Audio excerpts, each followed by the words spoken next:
ඉතින් අද අපිට ලෙක්චර්ස් තිබ්බේ කොහුවල. ඒකට අපි යන ගමන් තමයි මේ. ආවා ගොඩක් කාලෙකින් තමයි කට්ටිය හම්බුනේ. මං හිතන වැකේෂන් එක අපිට මාසයක් තිබ්බා. මාසෙට පස්සේ මේ හම්බෙච්ච පළවෙනි දවස. ඉතින් මේ ඉන්නේ අපේ කට්ටිය.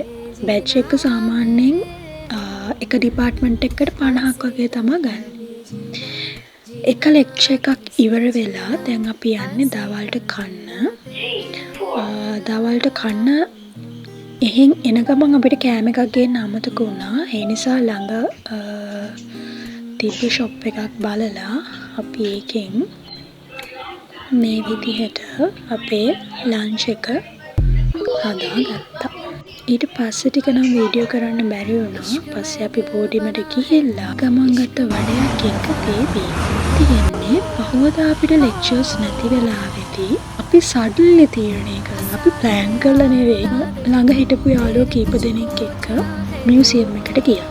මියුසියම් එකේ කම්බිනේෂන් ටිකට් එකක් තියෙන 120යි නැත්නම් 100යි. කම්බිනේෂන් ටිකට් එකෙන් හිස්ටොරිකල් මියුසියම් එකයි නේචර් මියුසියම් එකයි දෙකම බලන්න පුළුවන්. ඔයාලා පොඩ්ඩක් අර නොස්ටැල්ජික් වයිබ් එකේ ෆොටෝස් එහෙම ගන්න ආසයි නම් අනිවාර්යෙන් මියුසියම් එකට යන්න. ප්‍රම ලස්සන ෆොටෝස් ටිකක් ගත්තා අපි. ඒ ටික අවසානයේ ඇති. ඒ වගේම අර කලබලකාරී නැති නිසා හරිම ඒ ෆීලින් එක මාරයි. මම හිතන්නේ අපේ ෆැකල්ටි එකේ ළමෙක් නම් අනිවාර්යෙන්ම යන්න ඕන තැනක්. මොකද අපිට ඉගෙන ගන්න දේවල් ගොඩක් තියෙනවා. අපේ ප්‍රැක්ටිකල් වලට අදාළ දේවල් ගොඩක් තියෙන. ඒගොල්ලොන්ගෙන් අහලා දැනගන්න පුළුවන්. මේ තියෙන්නේ අපේ ගත ෆොටෝස් වලින් කීපයක්. ඉතින් වෙලාවක් තියෙන වෙලාවක ෆ්‍රී වෙලාවක ගිහින් ලස්සන ෆොටෝස් ටිකක් අරගෙන ඒ ෆීලින් එකත් අරන් එන්න.